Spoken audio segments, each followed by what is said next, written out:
சமாரம்பாம் சங்கராச்சாரிய மத்தியமாம் அஸ்மதாச்சாரிய பரியந்தம் வந்தே குரு பரம்பராம். அத்வைதா 786 அன்பர்கள் அனைவருக்கும் என் நமஸ்காரங்கள். இன்னைக்கு நம்மளுடைய சேனலில் நாளைய தினம் திரு கார்த்திகை தீபம் ரொம்பவே சிறப்பு பொருந்திய நாள். இந்த நாள் வெள்ளிக்கிழமையோடு சேர்ந்து வருவது கூடுதல் சிறப்பு. பொதுவாக கடவுள் அப்படின்னு சொல்லும்போது நாம் ஜோதி சுரூபத்தில் கடவுளை வணங்குகின்றோம். அந்த விதத்தில் அந்த ஜோதிக்கே உரிய ஒரு பண்டிகை தான் இந்த கார்த்திகை தீபம். இந்த கார்த்திகை தீபம் அப்படின்னு சொல்லும்போது கார்த்திகை மாதத்தினுடைய அந்த முழு சாரமும் நாளைய தினத்தில் மற்றும் பௌர்ணமியில் இருக்கும்.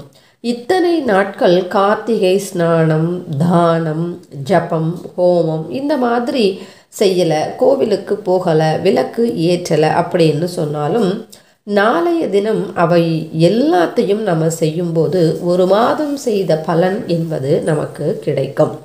நாளைய தினம் சிவாலயம் சென்று அங்கு தீபம் ஏற்றுவது, விஷ்ணு ஆலயம் சென்று அங்கு தீபம் ஏற்றுவது, இந்த மாதிரி நாம் செய்யலாம். நாளைய தினம் அதிகாலையிலேயே எழுந்து நீராடுவது சிறப்பு. அப்படி நீராடும்போது காலையில் எழுந்து நீங்கள் நீராடிவிட்டு மறுபடியும் நீங்கள் சுவாமி இடத்துல அமர்ந்து சங்கல்பம் அப்படின்னு சொல்லுவாங்க. அதாவது கார்த்திகை ஸ்நானத்தை செய்கின்றேன், அந்த புண்ணியம் எனக்கு வர வேண்டும் அப்படின்னு நீங்கள் சொல்லி மறுபடியும் ஸ்நானத்தை செய்யும்போது அது கார்த்திகை ஸ்நானமாக மாறும்.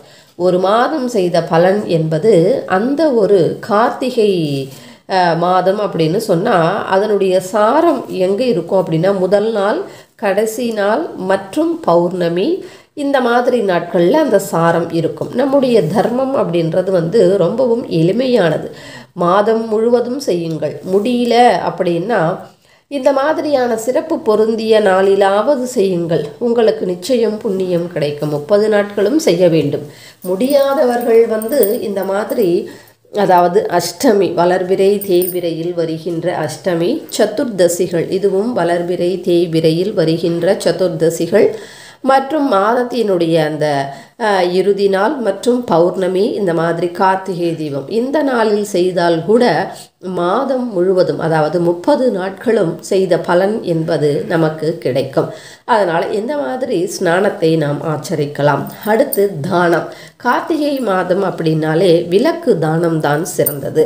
நாளைய தினம் நெல்லிக்காய் தீபத்தை ஏற்றுங்கள், மாவிளக்கு தீபத்தை ஏற்றுங்கள். உங்ககிட்ட வெள்ளி விளக்கு இருந்ததுன்னா அதுலேயும் தீபத்தை ஏற்றலாம். வெள்ளி விளக்கை தானமாக தரலாம். அப்படி தரும்போது அந்த வெள்ளி விளக்கு வாங்கி அதில் நெல்லிக்காய் தீபத்தை ஏற்றி அதில் வைத்து தானமாக தரலாம். இப்படி தானத்தை செய்வது சிறந்தது. தீபதானம் எங்களால் பண்ண முடியல அப்படின்னாலும் இப்போ மழைக்காலமாக இருக்குது, அதனால் இந்த குளிரில் வாடுகின்றவர்களுக்கு போர்வை வாங்கி தருவது, ஷொட்டர் வாங்கி தருவது, இந்த மாதிரி கூட நாம் செய்யலாம். இது தானத்தின் கீழே வரும். அப்போது ஸ்நானம் பண்ணிட்டோம், தானம் பண்ணிட்டோம். ஜபம், உங்களுக்கு ஏதாவது மந்திரங்கள் உபதேசம் செய்யப்பட்டிருந்தால் அந்த மந்திரங்களை நாளைய தினம் ஜபம் செய்யலாம். எப்பொழுது இதெல்லாம் செய்வது அப்படின்னா ஸ்நானம் காலையில் செய்யலாம். தானம் அப்படின்றது நாம் சாப்பாடு சாப்பிடுவதற்கு முன்பாக தானம் செய்ய வேண்டும். ஜபம் அப்படின்றது காலையில் செய்வது தான் சிறப்பு. ஹோமங்கள் செய்யலாம். அப்படி ஹோமங்கள் செய்ய முடியல அப்படின்னாலும் அதை விட்டுட்டு நம்ம கோவில்களுக்கு செல்லலாம். இப்படி ஸ்நான, தான, ஜப, ஹோமங்கள் செய்யும்போது மாதம் முழுவதும் நாம் செய்த அந்த பலனை நாம் பெறலாம்.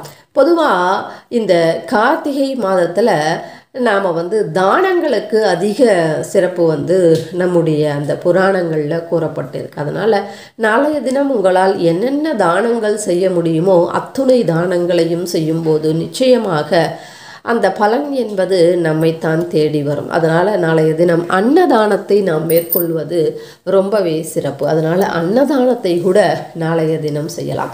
எது எப்படியாக இருந்தாலும் கார்த்திகை 30 நாட்களும் செய்த பலன் ஸ்நான, தான, ஜப, ஹோமங்களில் வரும் என்பதனால இவற்றில் ஏதாவது ஒன்று செய்தாலும் அதற்கு உண்டான பலன் என்பது நிச்சயமாக கிடைக்கும். இந்த வீடியோ உங்களுக்கு பிடிச்சிருந்தா லைக் பண்ணுங்கள், ஷேர் பண்ணுங்கள், சப்ஸ்கிரைப் பண்ணுங்கள். மற்றும் ஒரு பதிவில் மறுபடியும் நான் உங்களை சந்திக்கிறேன். அதுவரை நன்றி, வணக்கம். மகா பெரியவா சரணம்.